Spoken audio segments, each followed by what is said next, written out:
I allowing the worldly stuff to come in?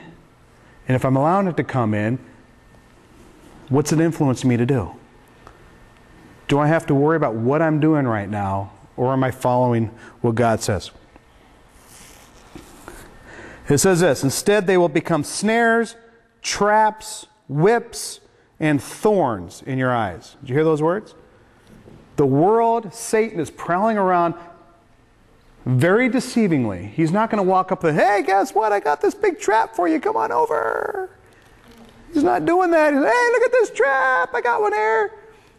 Okay, he's not doing that. He's doing it very subtly, very quietly through the media. PG-13 movie can have how many F words now? 1. Nope. 3. 7. Now it's up to 3. But 3. now why do you know that? No questions. Now, why is that? As long as they are not sexual in content, they're allowed to say the F word in a PG-13 movie. What's the world's doing? It's allowing now that language to enter into what's supposed to be assumed okay for a 13-year-old to watch. They can now hit 3 F words as long as it's not based on a sexual act. 13-year-old can go to school and hear the F word like 15 Which is true, but we're not saying, but do we, in one sentence, exactly. But are we validating it, saying, well, they can hear it out in school anyway, so we might as well put it in the movies? You know what? That's a good point. That's what my parents always say. Well, your parents might be halfway wise. I'm not sure. Halfway? Halfway. I'm not sure all the way, but they're good. My parents are very All right. My parents keep going like this. Woo! It's becoming more accepted because now the media is acting like it's okay. The media allows it to be okay, and then we as a society then accept it as okay. Right? Okay? And so we got to be careful with what are we accepting into the influence of our minds. Because when it enters in our minds, we start thinking about it, it starts to do what? It controls our actions, doesn't it? Okay? Next thing you know, I hear it at school all the time, so I get to say it. Okay? Well, my favorite actress and all that, they do it, so why can't I do it? My favorite actor does this, so I can do it. And so it starts to control us instead of us influencing the world, influencing the people around us. They start to influence us. We got to be careful with that. What? What? Okay. We got to be careful with that because Satan is putting snares, traps, whips, and thorns out there. They're not these big, huge things. They're small little things that are going to attack you and try to convince you on what you're supposed to think. We got to be careful of our hearts. We got to be careful of our minds. What are we putting in there? We're going to jump over to Deuteronomy, book just before that. Deuteronomy chapter 7. Again, if you have any questions, pop them up on the text message there. If they got any that pops them up there. What if you listen to music? Good question. If you listen to music because you like it and not to be accepted, good question. The question we still have to come down to, do I like it? And a lot of times you hear this, I like it because of the beat, and yet I sing the words all the time to it and I know all the words. What's entering into your mind? Not the beat. What if you like songs that are inappropriate? What if you like songs? Why do you like those songs? And can't? And the question is, can you find songs that you like that are not inappropriate? Yeah, we can't. No. Well, yes, and I can. Yes, you can. Britney Spears is inappropriate, period. All right. Shh, shh, shh. All right. Here we go. Stay here. Stay here. Okay. Shh. Guys, bring it back. Bring it back. Now, one thing you have to remember is I haven't sat here tonight and said you need to listen to all Christian music. I haven't said that. Nor do I think you have to. But here's the question you have to ask yourself. As a Christian, as someone trying to walk with God, and my mind should be married to God, if you will, focused on God, connected to God, wanting to know God things, why do I listen to the stuff that's going to pull me away from God? Why am I watching the stuff that can pull me away from God, that can influence me? Not every song you listen to is going to influence you. Okay? But it has a chance to.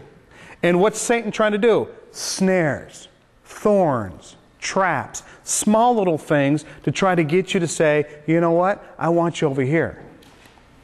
If the only music you like is music that has negative lyrics in it, then Satan's got you thinking already against God. I'll be honest with you. If that's the only music that you want to listen to and that's the only music that speaks to you, then why is that? Okay? I'm not saying everything you have to listen to is Christian, but there's a lot of good stuff out there that's not Christian that has still good lyrics in it. And it doesn't have the F word here and there, or girls being called the B word, or people killing people, and you know, all those type of things that are like that are out there. Got to be careful. We're getting comfortable back there maybe. Is it working? It's not. Deuteronomy chapter 7. It says this, do not covet. Shh, shh, shh. Deuteronomy chapter 7. It says this in verse 25. 7:25. Deuteronomy 7:25. It says this, do not covet the silver and gold on them, which are the images or the idols that are out there.